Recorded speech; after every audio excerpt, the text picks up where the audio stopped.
क्या आप सोच सकते हैं कि इंसानी खून से पनपने वाली टिड्डियां भी किसी की आखिरी उम्मीद बन सकती हैं? दक्षिण फ्रांस के एक छोटे से गांव एक माँ अपने बच्चों को पालने के लिए एक ऐसा फैसला लेती जो उसके पूरे परिवार की जिंदगी बदल कर रख देता है। पति की मौत, तंगी का दौर और कर्ज की मार से जूझती वर्जीनी एक अनोखा काम शुरू करती। ये सिर्फ एक माँ की कहानी नहीं है, बल्कि एक ऐसे जुनून की दास्तान है जो इंसान को अपनी सीमाएं लांघने पर मजबूर कर देता है। तो तैयार हो जाइए एक ऐसे थ्रिलर कहानी के लिए जो आपको आखिरी सीन तक बांध कर रखेगी। Hollywood silver screen presenting the swarm. इस कहानी की शुरुआत होती है साउथ फ्रांस के एक कोने में एक छोटे से गांव से, जहां वर्जीनी नाम की एक औरत अपने 2 बच्चों के साथ रहती है। उसके पति के कर लेने के बाद से उसके रोजगार का कोई ठिकाना नहीं था और ऊपर से वो पूरी तरह से कर्ज में डूबी हुई थी, जिसकी वजह से हर दिन वो बस इसी टेंशन में रहती थी कि वो घर चला पाएगी या फिर नहीं। तब इसी मजबूरी में वो एक अनोखा और थोड़ा अजीब लगने वाला रास्ता चुनती और वो था टिड्डियों की खेती करना। वही टिड्डियां जो हम आम लोगों के लिए सिर्फ परेशानी होती, जबकि वर्जीनी के लिए ये फैसला एक उम्मीद बन चुका था, क्योंकि ये छोटी सी प्रजाति एक हाई प्रोटीन ऑल्टरनेटिव है जो आजकल जानवरों की फीड के रूप में काफी ज्यादा बिकती। इस बिखरे हुए परिवार में वर्जीनी के बच्चे भी खुद को संभालने की पूरी कोशिश कर रहे थे। उसकी बड़ी बेटी लॉरा हर रोज अपनी माँ के साथ मिलकर घर संभालती थी और उसका बेटा गैस्टोन फिलहाल काफी छोटा है। ये छोटा सा परिवार एक मामूली से घर में रहता है, जिसके पिछले हिस्से में एक ट्रांसपेरेंट डोम बना हुआ है जो कि एक तरह का ग्रीन हाउस है। और वहीं पर वर्जीनी अपना पूरा दिन इन टिड्डियों की देखभाल में बिताती है। वो हर रोज उनको खाना खिलाती, उनके पिंजरों को साफ करती और उनकी ब्रीडिंग साइकिल को ऑब्जर्व करती। लेकिन इतनी मेहनत के बाद भी कोई खास प्रोग्रेस नहीं हुई, क्योंकि कई टिड्डियां बिना वजह ही मर जाती थी, कुछ ग्रो ही नहीं करती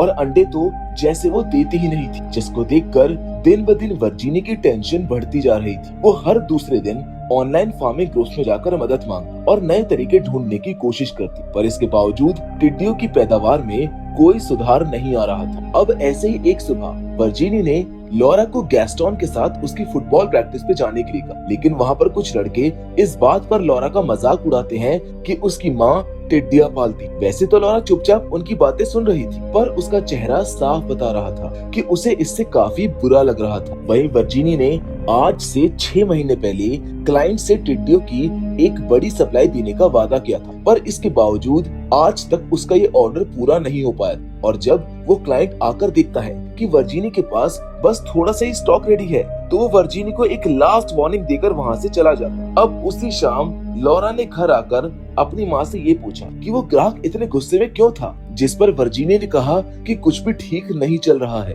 उनके पास पैसे भी अब बिल्कुल खत्म हो चुके थे और काम भी ठीक से नहीं चल रहा था, जिसकी वजह से वर्जीनी को समझ नहीं आ रहा था कि उसे आगे क्या करना चाहिए। तब इसी मजबूरी में उसने अपने एक पुराने दोस्त करीम को फोन लगाया। करीम ने उसकी मुश्किल को समझा और मदद करने के लिए नए और अच्छे ग्राहक ढूंढने लगा। खैर अब रात को वर्जीनी ग्रीन हाउस के अलावा घर की सारी लाइट्स को बंद कर दी थी, क्योंकि उसको उम्मीद थी कि शायद ज्यादा रोशनी में टिड्डियां ज्यादा एक्टिव रहेंगी और ज्यादा अंडे देंगी। वहीं लॉरा ने अपनी माँ को ये बताया कि कोच ये पूछ रहे थे कि गैस्टोन समर कैंप जाएगा या फिर नहीं, मगर वर्जीनी उसे कोई जवाब नहीं देती है, क्योंकि समर कैंप का खर्चा उठा पाना फिलहाल उसके लिए बहुत मुश्किल था। अब अगली सुबह लॉरा को इंटरनेट पर एक वीडियो मिलती है जो उसी लड़के यानी केविन ने अपलोड की थी, जो अक्सर उसका मजाक उड़ाता था। और इस वीडियो में भी वो हाथों में टिड्डियां पकड़कर वर्जीनी के काम और उनकी गरीबी का मजाक उड़ा रहा था, जिसे देखकर लॉरा को बहुत बुरा लगा।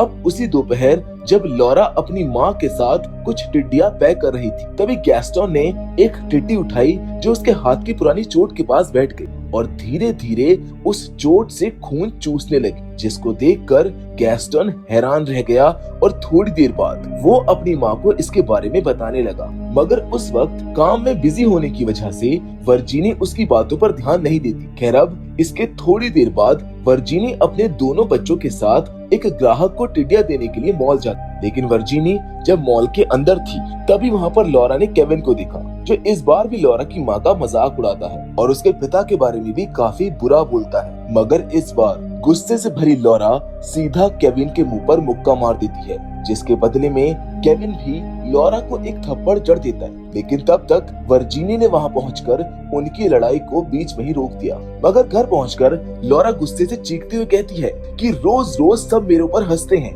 मैं थक चुकी हूँ इस गरीबी से और इस फार्म से। उस रात अपनी बेटी की हालत देखकर वर्जीनी पूरी तरह से टूट चुकी थी, इसीलिए वो कुछ क्लाइंट्स को फोन करती है और इस फार्म को बेचने का फैसला कर लेती और उसने लॉरा को भी इसके बारे में बता दिया था। इस फार्म के लिए कुछ लोग दिलचस्पी तो दिखाते हैं, पर जो प्राइस वो ऑफर कर रहे थे वो वर्जीनी की एक्सपेक्टेशन से बहुत कम था। जिसके अगले दिन वर्जीनी अपने बच्चों के साथ यार्ड में वक्त गुजारती। उस वक्त उनका परिवार एक नॉर्मल और हैप्पी फैमिली जैसा लग रहा था, लेकिन ये सुकून ज्यादा देर तक टिक नहीं पाता है। अब स्कूल में लॉरा सीधा केविन के पास जाकर उसको कहती है कि उनका परिवार जल्द ही ये जगह छोड़कर चला जाएगा और मैं खुश हूँ क्योंकि अब मुझे रोज तुम्हारा ये सड़ा हुआ चेहरा देखना नहीं पड़ेगा। वहीं घर पर एक नया ग्राहक आता है जिसे करीम ने भेजा था और ये ग्राहक एक डक फार्म चलाता है। वो आदमी आकर टिड्डियों को चेक करता है और एक बैच लेने के लिए मान भी जाता है, पर वर्जीनी इन सब से इतना ज्यादा परेशान हो चुकी थी कि इस बार वो अपने गुस्से पर काबू नहीं रख पाती। उसने गुस्से में वो टिड्डियों के बॉक्सेस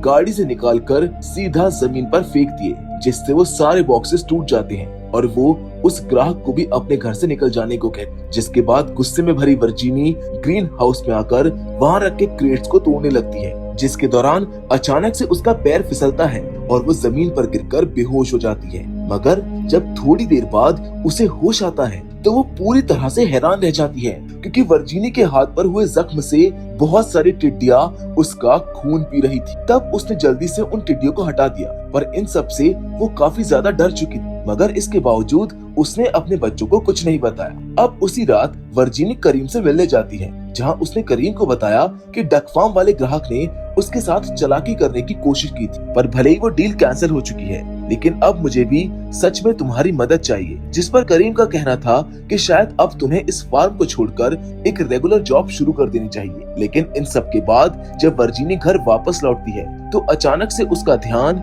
ग्रीन हाउस पर चला जाता है और जैसे ही उसने ग्रीन हाउस के अंदर देखा तो उसकी आंखें खुली की खुली रह गई, क्योंकि उन टिड्डियों ने एक रात में ही हजारों अंडे दे दिए थे, जबकि आज से पहले ऐसा कभी नहीं हुआ था। ये सब देखने के बाद वर्जीनी पूरी रात सो नहीं पाई और सुबह होते ही वो फिर से ग्रीन हाउस के पास चली गई। वो टिड्डियां आज कुछ ज्यादा ही एक्टिव थी। वर्जीनी को ये सब समझ तो नहीं आ रहा था, पर उसने अपना बंधा हुआ जख्मी हाथ खोलकर ग्रीन हाउस के अंदर डाल दिया, जिसके अगले ही पल कई टिड्डियां उसके जख्म से खून पीने के लिए उस पर टूट पड़ी, जिससे वर्जीनी को समझ आ गया था कि असल में उसके खून पीने की वजह से ही ये टिड्डियां इतनी ज्यादा बढ़ रही थी। इसलिए उसने एक प्लान बनाया। उसने अपने जख्म को साफ किया और बच्चों को इन सब के बारे में कुछ नहीं बताया, क्योंकि उसने फैसला कर लिया था कि अब से वो हर रात इन टिड्डियों को अपना खून पिलाएगी, और वो भी तब तक जब तक कि ये उसका काम प्रॉफिट में नहीं आ जाता। अब टिड्डियों को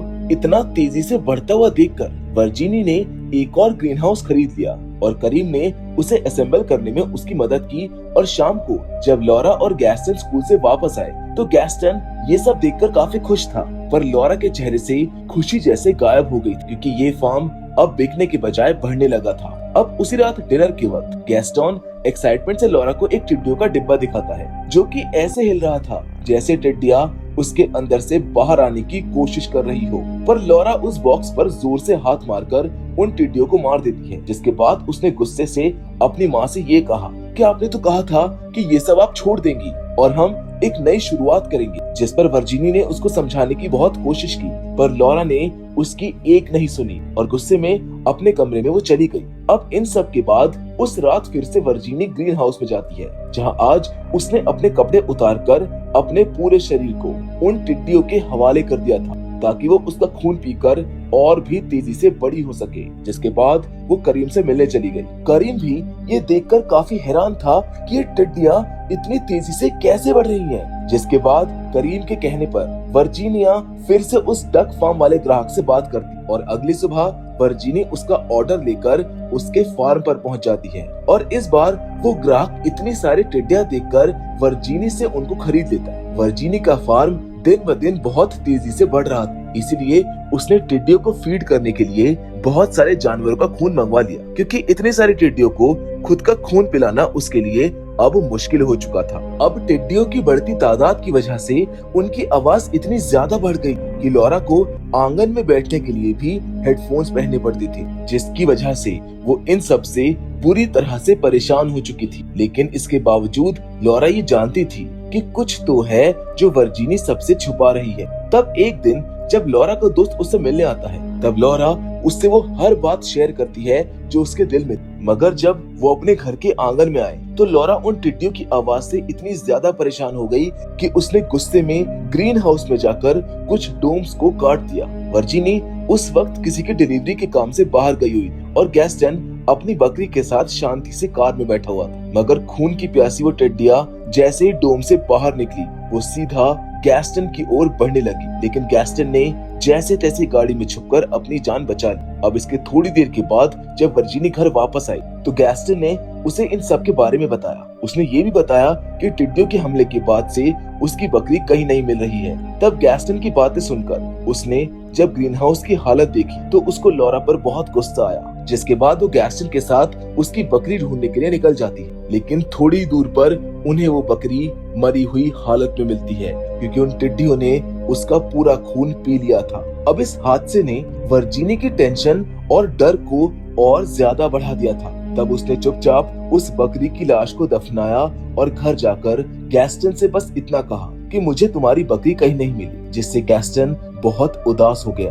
अब अगले दिन वर्जीनी घर के माहौल को थोड़ा हल्का करने के लिए अपने परिवार को पिकनिक पर ले जाती, जहाँ उसने गैस्टन को बताया कि समर कैंप में उसका एडमिशन हो चुका है। ये सुनकर तो गैस्टन बहुत ज्यादा खुश हो गया। पर इसी बीच लॉरा ने अपनी माँ की बॉडी पर कुछ नए जख्म देखे, जिन्हें देखकर वैसे तो उसने वर्जीनी से कुछ नहीं पूछा, पर इस सब ने उसकी माँ के लिए उसकी चिंता को और भी बढ़ा दिया था। खैर अब शाम को करीम एक नया स्कूटर लेकर उनके घर आता है और जब लॉरा को ये पता चलता है कि उसकी माँ ने ये स्कूटर उसके लिए खरीदा है तो इससे वो काफी ज्यादा खुश हो जाती है। अब रात में वर्जीनी और करीम वाइन पीते हुए एक दूसरे से बातें करते हैं और धीरे धीरे उनकी बातें कुछ ऐसे बदल जाती हैं कि वो दोनों एक दूसरे को किस करने लगते हैं। लेकिन इससे आगे बढ़ने के लिए करीम ने जैसे ही वर्जीनी की बॉडी को छुआ तो उसकी बॉडी के जख्मों की वजह से वर्जीनी को दर्द होने लगा, जिसकी वजह से ये सब यहीं पर रुक जाता है। अब अगली सुबह वर्जीनी ब्लड सप्लायर को कांटेक्ट करती है ताकि टिड्डियों को फीड करने के काम को वो जारी रख सके। मगर इस बार सप्लायर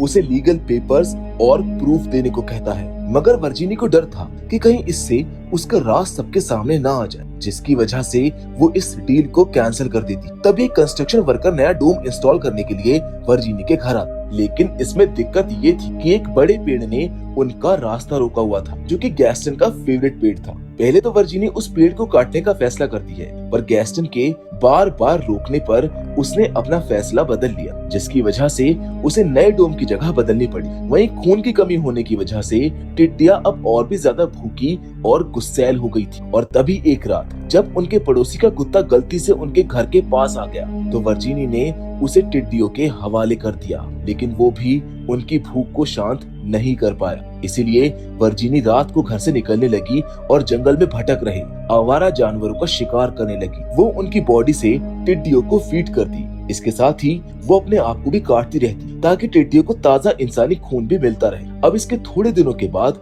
डक फार्म का ओनर वर्जीनी के पास वापस आता है और इस बार वो अपने साथ एक नए ग्राहक को भी लाया था। वो दोनों टिड्डियों का साइज और हेल्थ देखकर खुश हो जाते और वर्जीनी उनके साथ एक नई डील क्रैक कर लेती है। लेकिन इन सब के दौरान लॉरा हर रोज कुछ नया नोटिस कर रही, जैसे कि घर में खून भरे कपड़े मिलना, उसकी माँ का चुपके से रातों में बाहर निकलना और उसका अजीब बिहेवियर। इसीलिए लॉरा एक दिन गैस्टन से ये कहती है कि हमें यहाँ से निकलना होगा क्योंकि यहाँ पर कुछ बहुत ही गलत हो रहा है। लेकिन गैस्टन उसकी बात ना मानते हुए अपने समर कैंप चला जाता। मगर वहाँ से घर वापस आकर जब वो अपनी माँ के कमरे में जाती तो उसे वहाँ कई सारे खून से भरे कपड़े मिलते हैं, जिन्हें देखकर जब वो अपनी माँ को ढूंढते हुए ग्रीन हाउस में जाती है तो वहाँ अपनी माँ को देखकर उसकी रूह कांप उठती है, क्योंकि वर्जीनी वहाँ बिना कपड़ों के टिड्डियों को अपने शरीर पर चढ़ाकर उन्हें अपना खून पिला रही थी, जिसको देखकर लॉरा इतनी डर जाती है कि उसने भागकर अपने कमरे का दरवाजा बंद कर लिया। तब लॉरा ने इस बारे में करीम को मैसेज भेजा और करीम तुरंत उनके घर आ गया, जहाँ टिड्डियों को अपना खून पिलाने की वजह से वर्जीनी कुछ ज्यादा ही कमजोर हो गई थी। इसीलिए करीम उन दोनों को अपने साथ अपने घर ले जाता है। करीम को अब भी पता नहीं था कि ये सब क्या चल रहा है, इसीलिए वो गुस्से में वर्जीनी को सच बताने के लिए कहता है, लेकिन वर्जीनी उन्हें कुछ नहीं बताती और करीम उन्हें उनके घर वापस ले आता है। मगर जैसे ही वो माँ बेटी अंदर जाती, करीम खुद ही ग्रीन हाउस में जाकर सच जानने का फैसला करता है। लेकिन जैसे ही वो अंदर गया तो वहाँ पर उसे उसी बूढ़े पड़ोसी की बॉडी मिली, जिसका कुत्ता कुछ दिन पहले गायब हो गया था। और जब वो अपने कुत्ते को ढूंढते हुए वहाँ पर आया तो टिड्डियों ने उसे जान से मार दी। ये देखकर करीम समझ चुका था कि ये अब बहुत ज्यादा खतरनाक हो चुका है, इसीलिए उसने बिना किसी देरी के पूरे ग्रीन हाउस पर पेट्रोल छिड़का और उसमें आग लगा दी। वर्जीनी उसको रोकने की कोशिश तो करती है, पर अब काफी देर हो चुकी थी। लेकिन उस आग से बचकर टिड्डियों का एक काफी बड़ा झुंड डोम से बाहर निकलकर उड़ जाता है, जिसे देखकर करीम जल्दी से वर्जीनी के घर भागता है। उसने जल्दी से सारे खिड़कियां दरवाजे बंद किए और लॉरा को बाहर निकलने से मना कर दी। लेकिन थोड़ी देर बाद जब वर्जीनी घर के अंदर आई तो वहाँ के नजारे ने उसे बुरी तरह से डरा दिया था, क्योंकि उन टिड्डियों ने करीम को भी मौत के घाट उतार दिया था। जहां अब वर्जीनी लॉरा को ढूंढने लगती है, पर लॉरा घर पर थी ही नहीं। दरअसल टिड्डियों के डर से लॉरा जंगल की ओर भाग गई थी और कई सारी टिड्डियां उसका पीछा कर रही थी, जिसके दौरान वर्जीनी भी अपनी बेटी को बचाने के लिए उसकी आवाज का पीछा करती है। तब एक झील के किनारे पहुंचकर लॉरा एक बोट को उल्टा करके उसके नीचे पानी के अंदर ही छिप जाती, मगर इसके बावजूद टिड्डियां उस पर पूरी तरह से हमला करने की कोशिश कर रही। और जब वर्जीनी वहां पर पहुंचती है तो उसके पास अपनी बेटी को बचाने का बस एक ही तरीका होता है। वो अपनी बॉडी पर कुछ कट लगाती है और खुद को पूरी तरह से उन टिड्डियों के हवाले कर देती है, और वो टिड्डियां भी उसके खून की महक से उसके ऊपर टूट पड़ती है, जिससे लॉरा की जान बच जाती। अब वर्जीनी का खून पीने के बाद जब वो टिड्डियां वहाँ से चली जाती है तो लॉरा अपनी माँ के पास आती है, जो काफी बुरी तरह से जख्मी तो थी, पर फिर भी उसने पानी में छुपकर खुद को मरने से बचा लिया था। अपनी माँ की इतनी बड़ी कुर्बानी देखकर लॉरा भी अपनी माँ को जोर से गले लगा ली थी। वैसे इन दोनों की जगह अगर आप वहाँ पर होते तो आप क्या करते, मुझे कमेंट करके जरूर बताइए, क्योंकि ये कहानी तो यहीं पर खत्म हो चुकी है। अगर आपको ये वीडियो पसंद आई तो इस वीडियो को लाइक जरूर करें। बाकी फिलहाल आज की वीडियो में बस इतना ही, और हमेशा की तरह मैं आपसे जरूर मिलूंगा, और वो भी एक और नई इंटरेस्टिंग कहानी के साथ। पर तब तक के लिए धन्यवाद।